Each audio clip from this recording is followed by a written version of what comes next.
stata presentata l'8ª edizione del Festival Plurale della provincia di Treviso, meglio conosciuto come Rete Eventi, che quest'anno parlerà del tema dell'alterità e dell'identità, fuse nel concetto di metamorfismi. Un tema che nasce dai cambiamenti sociali, economici, culturali e territoriali che anche la Marca sta vivendo.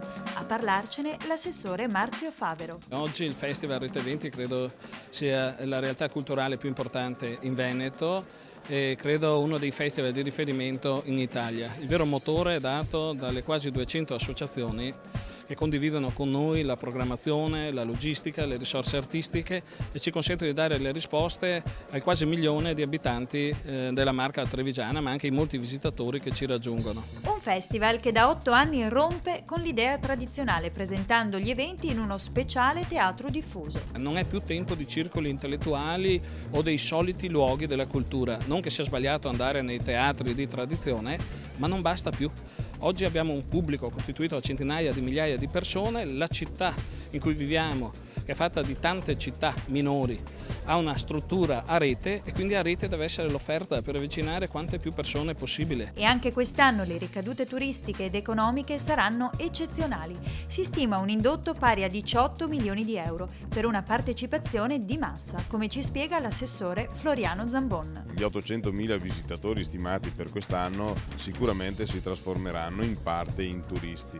Io sono convinto peraltro che non vada considerato esclusivamente la presenza durante le manifestazioni, ma quanto chi partecipa alle manifestazioni porta con sé. I numeri sono numeri imponenti, importanti, è un festival che è diffuso sul territorio, che anima la Marca trevigiana nel suo complesso e che quindi sicuramente ha una ricaduta anche sul turismo. Al presidente della provincia di Treviso abbiamo chiesto i numeri di Rete Eventi 2010. Abbiamo triplicato le associazioni negli ultimi anni, da 70 associazioni siamo a oltre 200 associazioni che lavorano con noi. Siamo andati anche fuori provincia perché dai 95 comuni della provincia di Treviso anche Bassano ha voluto entrare in questa kermesse di Rete Eventi Cultura. 1036 sono gli eventi che dalla tarda primavera all'estate, tutta l'estate e il primo autunno si svolgeranno in tutte le piazze, in tutti i castelli, in tutte le città murate della provincia di Treviso. Per cui una grande iniziativa che si riafferma sempre più come punto di riferimento della cultura veneta, non solo trevigiani. E quest'anno protagonista anche la provincia di Treviso con la Casa dei Trevigiani. 20 saranno le iniziative all'interno del Parco del Sant'Artemio, ma quest'anno partiamo già da subito i primi di primavera perché è già festa della famiglia, sabato e domenica, la famiglia il fulcro della nostra collettività.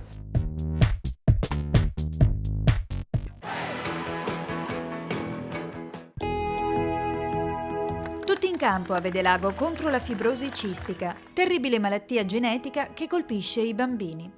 Il triangolare Insieme per Sorridere ha consentito di raccogliere preziosissimi fondi per sostenere la ricerca e continuare la battaglia contro questa patologia. Sentiamo l'organizzatore della manifestazione, Ivano Pozzebon, presidente Calcioamatori Fossalunga. Tutto questo nostro impegno è dovuto all'ambulatorio della fibrosi cistica di Treviso. Il nostro momento è quello di dire siamo qui ragazzi giovani insieme per sorridere e per dare la volontà a tutti quelli che ci vedono e che ci ascoltano di dare un sorriso a tutti questi bambini. 3 le squadre che si sono affrontate: la rappresentativa giornalisti e Stampa Veneta insieme, la nazionale italiana campioni olimpionici e gli amatori del Fossalunga. Tanti i personaggi famosi che si sono sfidati tra tackle e tiri in porta per la gioia del pubblico di Vedelago. Sentiamo le loro impressioni. Sicuramente le comunità, le amministrazioni, ma soprattutto le persone sono quelle che hanno questa volontà, questa capacità di mettersi al servizio degli altri mettendo il proprio tempo, le proprie risorse anche economiche, e quindi io credo che sia un'attività che può dare lustro sia alle varie comunità, ma soprattutto alle persone che lo fanno in silenzio, dedicando molto del proprio tempo. Va tutta la mia ammirazione e la mia stima. Penso che sia importante fare queste cose e soprattutto fare un qualcosa per chi sta peggio di noi. Noi ne facciamo sempre ben volentieri e i ragazzi sono sempre molto partecipi a queste iniziative perché mi sembra giusto e corretto esserlo. Le persone comunque investono del tempo per passione, per dedizione, per amore soprattutto, bisogna dire, perché alla fine è un donarsi alla gente, l'importante è quello. Vedelago come comune che opera in solidarietà penso che sia uno dei più importanti della provincia di Treviso con le sue 20 associazioni di volontariato, per cui siamo in buone mani. Il vice sindaco di Vedelago, Marco Perin, sottolinea l'impegno dell'amministrazione nei confronti di queste iniziative. L'amministrazione comunale è sempre molto attenta, molto sensibile, sostiene anche dal punto di vista finanziario tutte le associazioni e anche con l'apporto dei propri uffici e dei propri dipendenti del comune di Vedelago.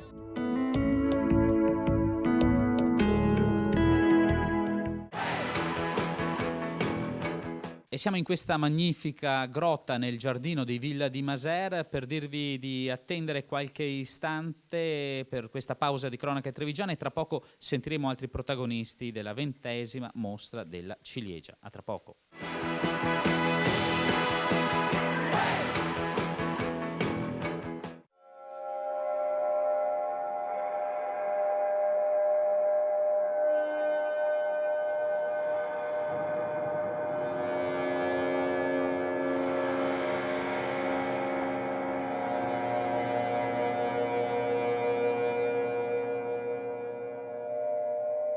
Il dolore di chi resta dura per tutta la vita.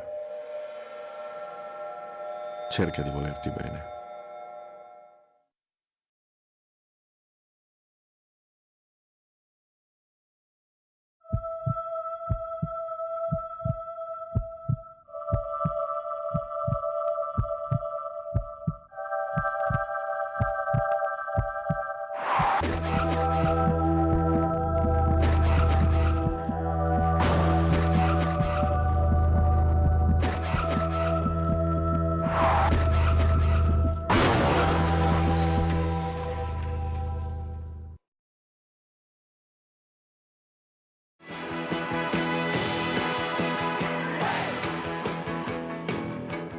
E rieccoci all'interno di questo giardino di Villa Maser straordinario per parlarvi della 20ª mostra della ciliegia, che significa volontariato, questa preziosa risorsa del nostro territorio, e tra poco sentiremo alcuni protagonisti e parleremo anche di promozione con altri ospiti. A tra poco.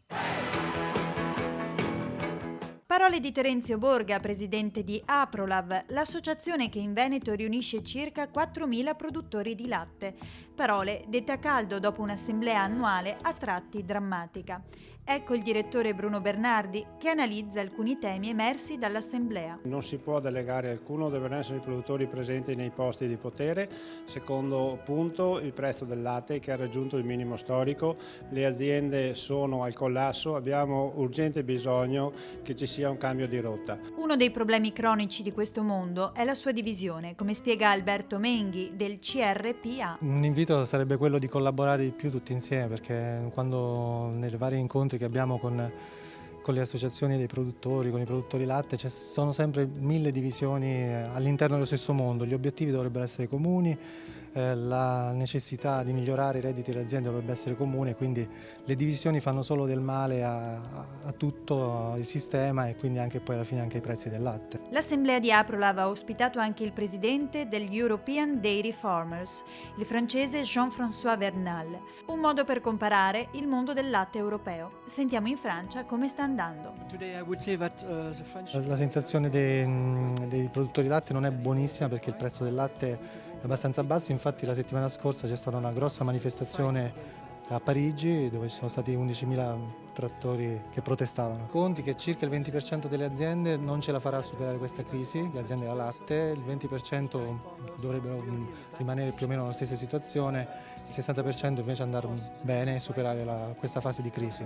E i costi della terra? Se in Italia un ettaro può costare anche 100.000 euro, in Francia cosa costa? In zona dell'Alsazia, quindi vicino al confine con la Germania, il prezzo per un ettaro di terra varia da 5.000 ai 7.000 euro. Infine, Borga non ce la fa a non puntare il dito su chi ha gestito politicamente l'agricoltura nazionale 20 anni fa. Non è di adesso l'errore politico. Adesso quelli che ci sono adesso effettivamente tentano di rincorrere il problema. Il problema è di 10-15 anni fa, le quote non sono di adesso. Un ministro se arriva adesso non può fare dei miracoli. Dovevano fare le cose quando effettivamente ci sono state calate dalla Comunità Europea. Sia direttiva nitrati che quote latte che adeguamento delle strutture del benessere animale sono normative comunitarie che sono state applicate troppo in ritardo. Naturalmente siamo andati in moratoria.